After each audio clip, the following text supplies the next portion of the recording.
Hi there, welcome back to the RedFox VFOX farming tutorial. The second video is going to be going over impermanent loss and just to educate you quickly on what bots are and what they can do. So I hope you're following RedFox Labs so you can see these tweets here.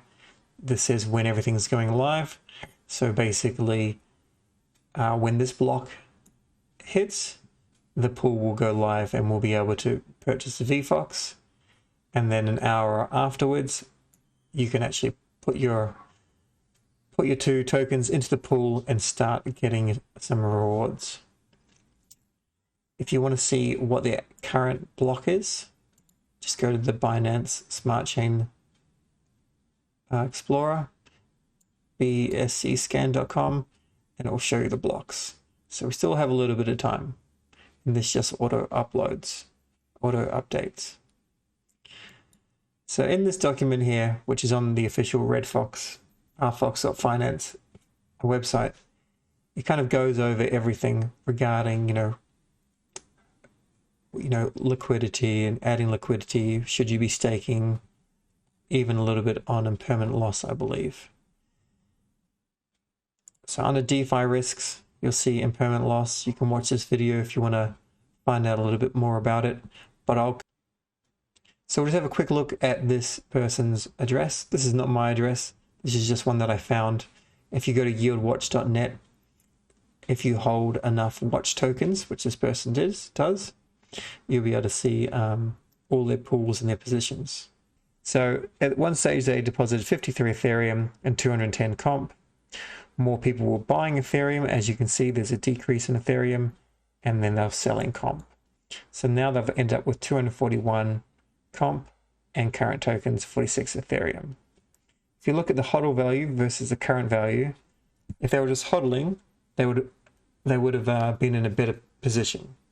However, they have also been rewarded with some rewards. We don't know how many rewards they've been receiving. It's nothing very, very high, not on this pool, but this is kind of a little bit of an example. Now, firstly, it's only a small loss. It's 0.9%. So as long as the rewards were better than that, that's great. However, if this was like, if for some reason Ethereum went up to $6,000 and comp token went down to $200, then the impermanent loss would be quite massive. That kind of gives you that indication. We'll have a quick look at this pool as well. This is a little bit more significant at -3% apparently, although the math doesn't seem to work out here. But here you can see basically Venus token in the last week or so has just done a bit of a run up. So people have been capitalizing on that, and you can see that the WBNB, the wrapped Binance coin, a lot have been deposited into this person's pool, and a lot of their Venus tokens are gone. Now once again, HODL token, current value. Now, if the HODL value is looking pretty good and this doesn't look so good, it still doesn't mean that it wasn't worthwhile. So, for example, we can't see what they're earning, but I imagine they were earning probably about 100%, and that was in cake, and that cake has gone up in value, so they've probably done quite well. As long as I've had them there for long enough, that'll be fine. One reason why it says impermanent loss is because the theory is if this pool was operating long enough, then it would basically kind of reach an equilibrium where this value here would go back to similar to that, and then this similar to that. And then as a benefit, you'd earn a small portion of the fees and maybe even some rewards as well. Anyway, now probably the biggest risk at the moment is nothing to do with impermanent loss. The reason for that is in the first week, if you jump down to VFOX farming harvest section, 5 million VFOX out of 21 million are released in the first week. So it's going to be very, very lucrative for the whales and the people that get in early in the first week. So this is certainly the time to jump in. But there is a major issue, and that is bots front running it. So bot, just to make everything simple, just think of it as kind of like a computer code just being executed, and front running is just going before everyone else, like cutting in line. The easiest way to illustrate it is with a bit of a demonstration of where it happened in the past. So we all know what time the liquidity will be unlocked. So there's no reason why someone couldn't necessarily go in with a lot of RFOX, or even another token, BNB for example, and just buy a huge amount of the VFOX and then start selling it back to them. So easiest to show you with this example. So this is Super Farm against QSD, which makes it a little bit easier. So when they did the IEO, whatever it was, maybe it was 5 cents or something, their initial exchange, and then they released it as a Uniswap pool. And what you basically saw, this is all done in 3-minute blocks. So this candle here shows that kind of the, an early price was about 5 cents. Let's just say 5 cents. And you can go on the blockchain and you can see how many were actually bought at that by this bot. I think the bot had a look. I had a look, and it was about maybe 80 Ethereum worth. It was a considerable amount. Maybe it was even a couple of bots. Maybe it was about 200 Ethereum worth in these low prices, kind of well under kind of 60 cents. They bought basically all the supply. And then people were still trying to get in because Ethereum's block times are slow, and a lot of transactions were failing. But at the same time, as soon as I started to go through, so they turned on slippage. So a lot of people that wanted this really, really badly may have turned on slippage. So slippage is essentially where you adjust in your Uniswap or PancakeSwap settings. So here, this is slippage here. Normally it's set to something like 0.8%, which means, if I was going to buy $100 worth of VFOX, then the biggest deviation would be 0.8%. It's me $100, but I'd only get $99 of VFOX. However, if you turn on slippage to say 15%, then you could lose 15%. So all of a sudden, you might get $85 worth of VFOX, and it costs you $100. If you're a bit of a whale and you're just playing with people, you could put it in max settings, which is 49%.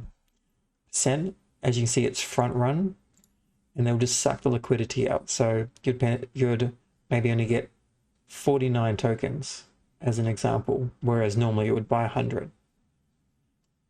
Sorry, you can't go any higher than 49.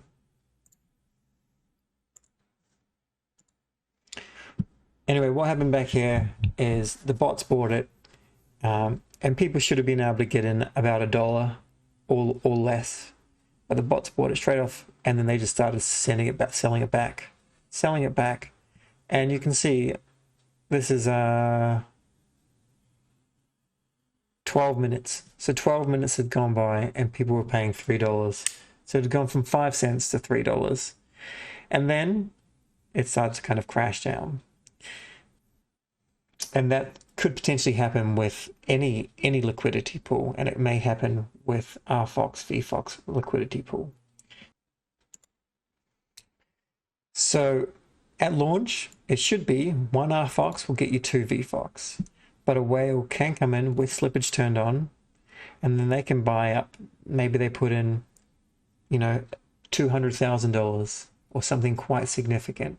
They take all that VFOX out of the pool, and then there isn't as much, and that's going to send the auto market matcher crazy, and all of a sudden prices are going to go climbing up. So let's say down here you get 2 VFOX for 1 RFOX, and then it's 1 for 1, and then it's half a VFOX for 1 RFOX, and then here it's 10 RFOX gives you 1 VFOX, and then here it's 20 RFOX gives you 1 VFOX.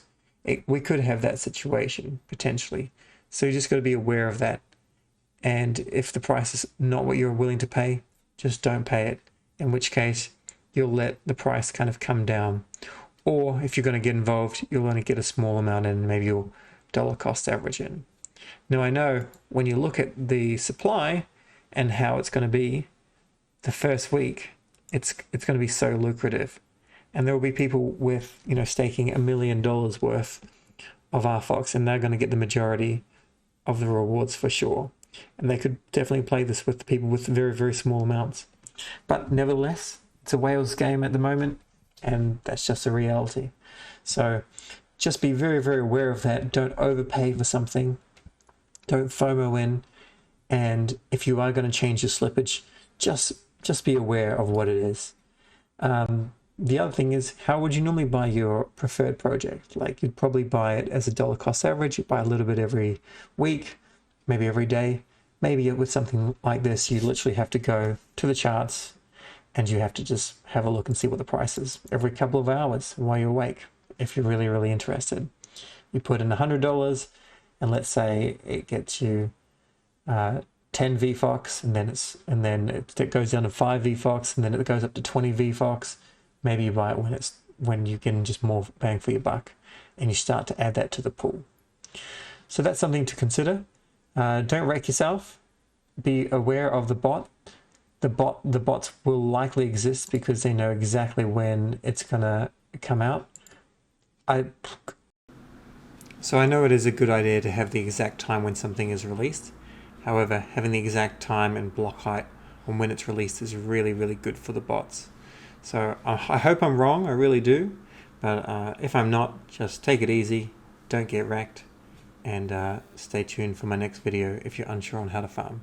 Thanks for watching. Cheers. Bye.